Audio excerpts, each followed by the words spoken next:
आज हम आप लोगों से मोनोहाइब्रिड एल्कोहलों के गुण के विषय में चर्चा करेंगे।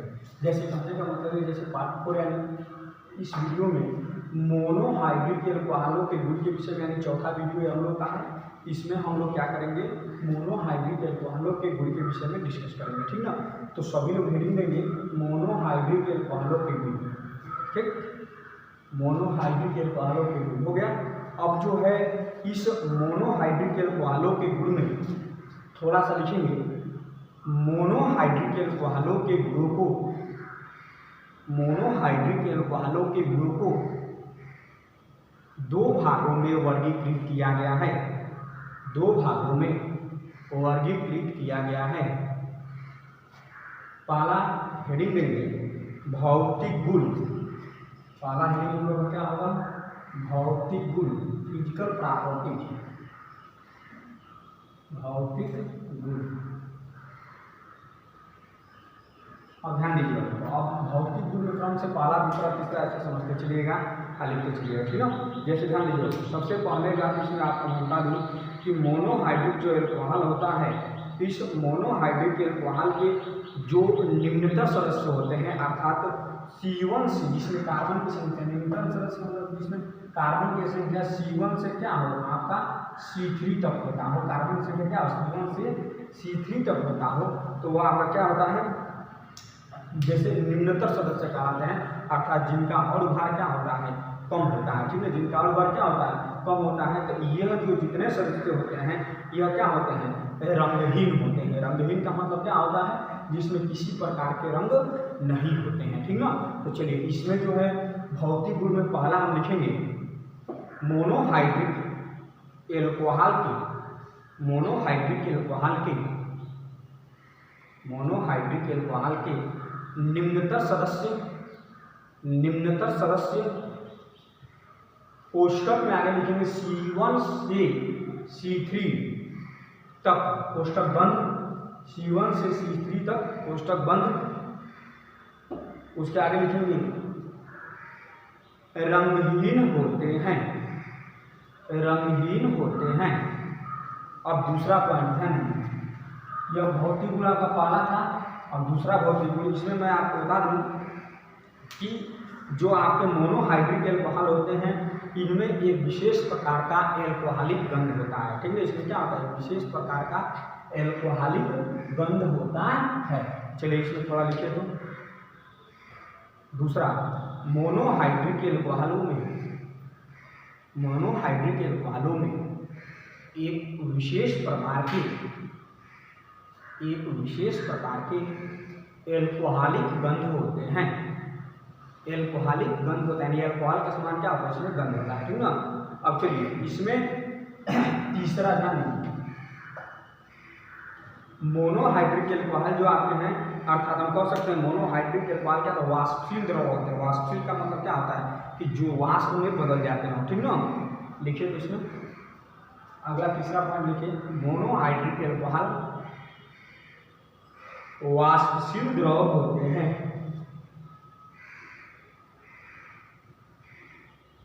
हो गया। चौथा ध्यान दीजिए,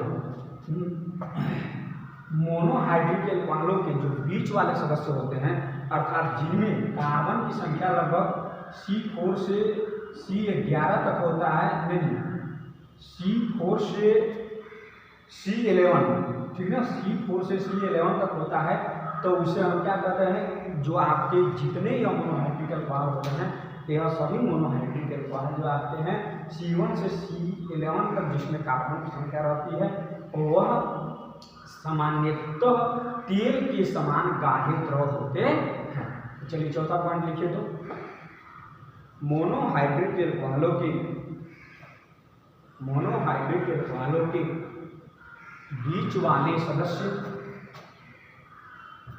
बीच वाले सदस्य कोष्ठक में C4 से C11 बीच वाले सदस्य तेल जैसे, तेल जैसे गाढ़े द्रव होते हैं, तेल जैसे गाढ़े द्रव होते हैं। अगला पांचवा ध्यान दीजिए बाबू, इसमें जो आपके मोनोहाइब्रिड के अल्कोहल के उच्च सदस्य होते हैं और वह आपके क्या होते हैं, मोम के समान ठोस होते हैं, ठीक ना। यानी मोम जो आपका होता है उस मोम के समान ये क्या होते हैं, ठोस होते हैं। तो चलिए इसमें जो है अगला लिखिए, तो मोनोहाइड्रिक अल्कोहलों की उच्च सदस्य मोम के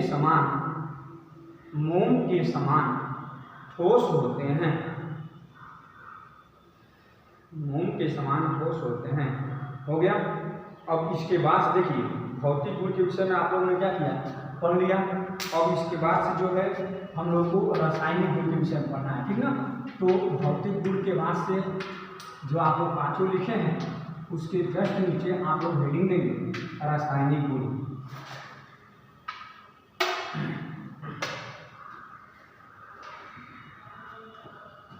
रासायनिक गुण दूसरा इसमें क्या करेंगे, क्या होगा, रासायनिक गुण।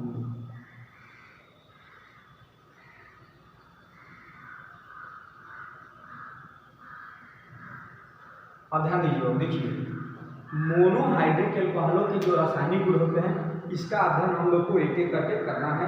चलिए इसमें जो है थोड़ा सा पहले लिखिए, तो मोनोहाइड्रिक अल्कोहलों के कुछ प्रमुख रासायनिक गुण इस प्रकार से हैं।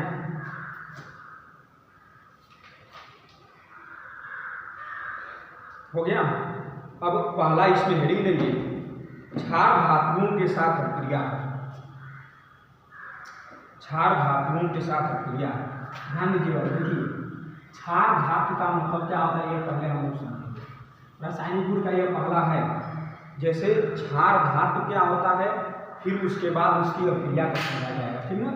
देखिए ये पहला गुण आपका जो है इसमें रासायनिक गुण में पहला, देखिए क्षार धातु का मतलब ये होता है कि हम कह सकते हैं कि जो पहले समूह जितने तत्व होते हैं यानी आवर्त सारणी के पहले समूह में उपस्थित तत्वों को हम क्या कहते हैं, क्षार धातु कहते हैं। जिसमें हाइड्रोजन एक होता है वो अपवाद के रूप में होता है, उसको छोड़ करके बाकी जितने तत्व होते हैं उन सभी तत्वों को हम क्या कहते हैं, क्षार धातु कहते हैं। इन तत्वों का जैसे मान लीजिए आपके पास क्या हो सकते हैं, सोडियम हो सकते हैं, पोटेशियम हो सकते हैं, ये सब आपके क्या होते हैं, क्षार धातु के अंतर्गत आते हैं, ठीक है। रुबिडियम हो गया, लिथियम हो गया, ये सब आपके क्या होते हैं, क्षार धातु के अंतर्गत आते हैं। तो देखिए जब हम किसी मोनोहाइड्रिक अल्कोहल को क्षार धातु के साथ मिलाकर के जब अभिक्रिया कराते हैं तो उस क्षार धातु का एल्का ऑक्साइड लवण बनता है और उसके साथ साथ हाइड्रोजन गैस क्या होता है उसमें से मुक्त होता है, अर्थात क्या होता है बाहर निकलता है, ठीक ना। देखिए जैसे मोनोहाइड्रिक अल्कोहल के जब हम क्या करते हैं दो अणुओं को लेंगे और दो ठो हम क्या करते हैं कि जब क्षार धातु के परमाणुओं को लेकर के अभिक्रिया कराएंगे तो दो ठो उस क्षार धातु का एल्का ऑक्साइड लवण बनेगा और उसके साथ साथ क्या होगा, हाइड्रोजन गैस उसमें क्या होगा, मुक्त होगा, बाहर निकलेगा। अर्थात अभिक्रिया देखिए कैसे होगा। सबसे पहले दो ठो हम लेंगे ROH, 2ROH प्लस, ध्यान दीजिएगा, मान लीजिए क्षार धातु के रूप में सोडियम को ले लिया गया, 2 को लिया और इसके साथ मिला करके जब हम क्या करते हैं अभिक्रिया कराते हैं तो देखिए क्या होता है, सबसे पहले 2RONA बनता है, क्या बनता है, 2 2RONA, ये आपका बन जाता है। अब देखिए यह आपका क्या होगा, सोडियम एल्का ऑक्साइड होता है, क्या होता है, सोडियम एल्का ऑक्साइड। अब इसके साथ देखिए प्लस आपका यहाँ से दो हाइड्रोजन जो बचा है यह क्या होगा आपका बाहर निकल जाता है। इस प्रकार से क्या होता है, यह बाहर निकल जाता है। तो यहाँ पर हमने क्या देखा कि जब मोनोहाइड्रिक अल्कोहल को क्षार धातु के साथ मिलाकर क्रिया कराते हैं तो उस क्षार धातु का एल्का ऑक्साइड लवण बनता है और हाइड्रोजन गैस इसमें क्या होता है, मुक्त होता है, अर्थात बाहर निकलता है। अब एग्जाम्पल्स के रूप में जैसे हम ले सकते हैं, ध्यान दीजिए, मान लीजिए 2 तो CH3 R की जगह पर CH3 ले लिया गया हो, यहाँ पर OH, ठीक, प्लस यहाँ मान लीजिए सोडियम ले लिया गया 2 तो Na, तो आपका क्या हो जाएगा, ध्यान दीजिए, यहाँ से देखिए 2CH3O और इसमें का Na, एंड 2CH3O Na, ठीक, प्लस इसमें का H2, ये क्या हो जाएगा आपका बाहर निकल जाएगा, H2 क्या हो जाएगा आपका बाहर निकल जाएगा, यानी देखिए यह आपका क्या बना, सोडियम मेथाऑक्साइड बन गया। इसी प्रकार से अगर मान लीजिए यहाँ पर R का मान हम बदलते चल रहे हैं तो यह भी इधर क्या हो जाएगा, वह बदलता जाएगा। यदि क्षार धातु की जगह को भी हम बदल सकते हैं, क्षार धातु मान लीजिए अगर क्षार यहाँ पर भी बदल दिया गया हो, यहाँ पर भी बदल दिया गया हो, मान लीजिए कि यहाँ पर ले लिया गया CH2C2H5OH प्लस 2 पोटेशियम ले लिया गया, ठीक, और उसको इसके साथ मिलाकर जो अभिक्रिया कराते हैं तो देखिए क्या होगा। अगर मान लीजिए आपका यहाँ पोटेशियम है ना, तो पोटेशियम का यह एल्का ऑक्साइड और बनता है, अर्थात 2 तो क्या होगा यहाँ पर 2, देखिए C2H5O और T, इसका नाम हुआ पोटेशियम एल्का ऑक्साइड। और इसमें से भी जैसे इसमें का हाइड्रोजन है, यह हाइड्रोजन इसमें से मुक्त हो रहा है, अर्थात इसमें से क्या हो जाएगा आपका बाहर निकल जाएगा, ठीक है। तो इस प्रकार से जो हमारा है यह पोटेशियम एल्का ऑक्साइड और हाइड्रोजन क्या हो गया, मुक्त हो गया। तो क्षार धातुओं के साथ इस प्रकार से आपकी क्या होती है, अभिक्रिया होती है। तो जो आप लोग हेडिंग दिए हैं क्षार धातुओं के साथ अभिक्रिया, उसमें इस तीनों रिएक्शन को नोट कर लीजिए।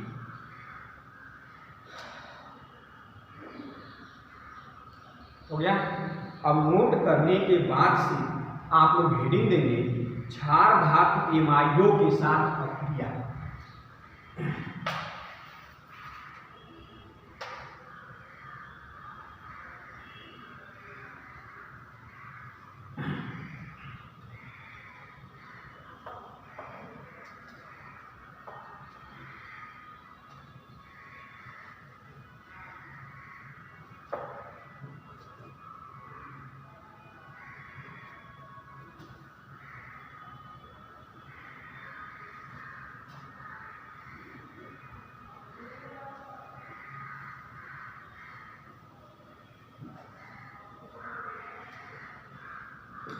हेडिंग देंगे दूसरा रासायनिक गुण है क्षार धातु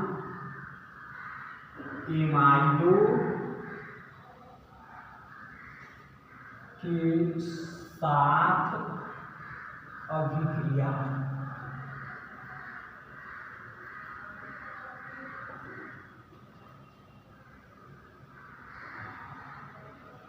क्षार धातु एमाइडों के साथ अभिक्रिया। देखिए बाबू, इसमें हमें क्षार धातु एमाइडों के साथ अभिक्रिया को समझना है। तो क्षार धातु एमाइडों के साथ अभिक्रिया समझने से पहले हमें क्षार धातु एमाइड क्या होते हैं उसको समझना पड़ेगा। देखिए बाबू, जब आपके किसी भी क्षार धातु के साथ, बस में किसी भी क्षार धातु के साथ यदि आपका NH2 जुड़ा हुआ हो तो उसे हम क्या कहते हैं, क्षार धातु एमाइड कहते हैं। जैसे मान लीजिए सोडियम है और सोडियम के साथ NH2 जुड़ गया है तो वह सोडियम क्षार धातु का क्या हो जाएगा, एमाइड हो जाएगा, अर्थात सोडा माइड हो जाएगा, ठीक। यदि जिसका शुद्ध होगा आपका NaNH2, बस मिलेगा। यदि वही पोटेशियम हो कि NH2 हो जाएगा। तो इस प्रकार से ये जो कंपाउंड आपके बनेंगे, इस कंपाउंड को हम क्या कहते हैं, क्षार धातु एमाइड कहते हैं। क्या कहते हैं, क्षार धातु एमाइड कहते हैं। और देखिए, क्षार धातु एमाइडों के साथ, यानी जब हम किसी भी मोनोहाइड्रिक एल्कोहल को क्षार धातु एमाइडों के साथ मिलाकर जब अभिक्रिया कराते हैं तो उस क्षार धातु का एल्का ऑक्साइड लवण बनता है और उसके साथ साथ अमोनिया क्या होता है, मुक्त होता है, अर्थात उसमें से क्या होता है, अमोनिया बाहर निकलता है। अब देखिए, जैसे मान लीजिए मोनोहाइड्रिक एल्कोहल के रूप में हमने क्या किया, ROH को ले लिया, ठीक, और इसमें हमने क्या किया, क्षार धातु एमाइडों के साथ मिलाया।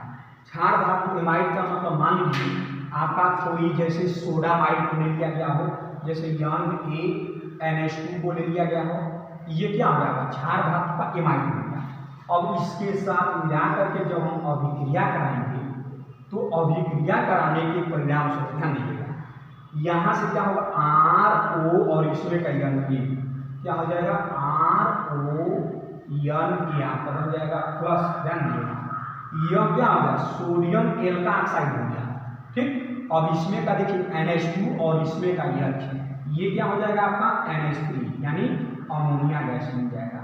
यानी हम कह सकते हैं कि जब किसी मोनोहाइड्रिक एल्कोहल को क्षार धातु एमाइडों के साथ मिलाकर अभिक्रिया कराते हैं तो उस क्षार धातु का एल्का ऑक्साइड लवण बनता है और इसके साथ साथ अमोनिया गैस इसमें से क्या होती है, मुक्त होती है। अब नाम देखिए, इसका मोनोहाइड्रिक एल्कोहल में एल्केनॉल भी कर सकते हैं, यह सोडामाइड हो जाएगा, इसका क्या है, सोडियम एल्का ऑक्साइड होगा और ये जो है आपका अमोनिया हो जाएगा। अगर मान लीजिए विथ एग्जाम्पल से हम चलते हैं, ठीक, यहाँ पर यदि आपका R की जगह पर CH3, ये आपका CH3 हो, OH हो और प्लस यहाँ से यदि आपका NaNH2 आपका है ना, मान लीजिए यहाँ पर NaNH2 है, तो यहाँ से आपका क्या होगा, देखिए CH3 फिर उसके बाद से ONE क्या बनेगा, CH3ONE यानी सोडियम मेथा प्लस, ध्यान दीजिएगा इसमें का NH2 और इसमें का ये क्या बन जाएगा, NH3, जो आपका क्या हो जाएगा, अमोनिया हो जाएगा। तो इस प्रकार से जो आपका है ये अमोनिया हो जाएगा। अगर मान लीजिए यहाँ पर अगर हम लिए हैं C2H5OH को ले लिया गया हो और प्लस NH2 को ले लिया गया हो, तो यहाँ से क्या हो जाएगा, C2H5O और इसमें का C2H5O प्लस, ध्यान दीजिएगा NH2 और इसमें का क्या हो जाएगा आपका NH3, क्या होगा, NH3 हो जाएगा। इसका नाम क्या होगा, पोटेशियम एथर, इसका क्या, पोटेशियम एमाइड, बस है ना। तो इस प्रकार से जो हमारा है हम कह सकते हैं कि जब हम एल्केनॉल अर्थात मोनोहाइड्रिक एल्कोहल को क्षार धातु के एमाइडों के साथ मिला करके जब अभिक्रिया कराते हैं तो उस समय उस क्षार धातु का एल्का ऑक्साइड लवण बनता है और उसके साथ साथ अमोनिया गैस क्या होती है, मुक्त होती है, ठीक है। अब देखिए जो आप हेडिंग दिए हैं क्षार धातु एमाइडों के साथ अभिक्रिया, इसमें आप लोगों को यह रिएक्शन पहले लिखना है, उसके बाद से इस रिएक्शन को, इन दोनों रिएक्शन को क्या करना है, नोट कर लेना है, ठीक है। इसको अच्छी तरह से नोट कर लीजिए। अब ध्यान देखिए बाबू, आज के लिए बस इतना ही, बाकी आप लोगों को कल नेक्स्ट वीडियो में बताया जाएगा। यानी जो इसका अभी तक 2 रासायनिक गुण आप पढ़े हैं, अभी और भी रासायनिक गुण आपको बताया जाएगा। फिर उसके बाद से आगे क्रम वाइज करके चैप्टर चलते रहेंगे, धीरे धीरे करके हेडिंग जितना बताया जाए उतना आप लोग नोट्स बनाते चलिए। जहाँ पर भी दिक्कत हो, जो समझ में ना आए कॉल करके आप लोग क्या करिए, पूछ लीजिए। थैंक्स फॉर वॉचिंग, बाय, फिर मिलेंगे कल।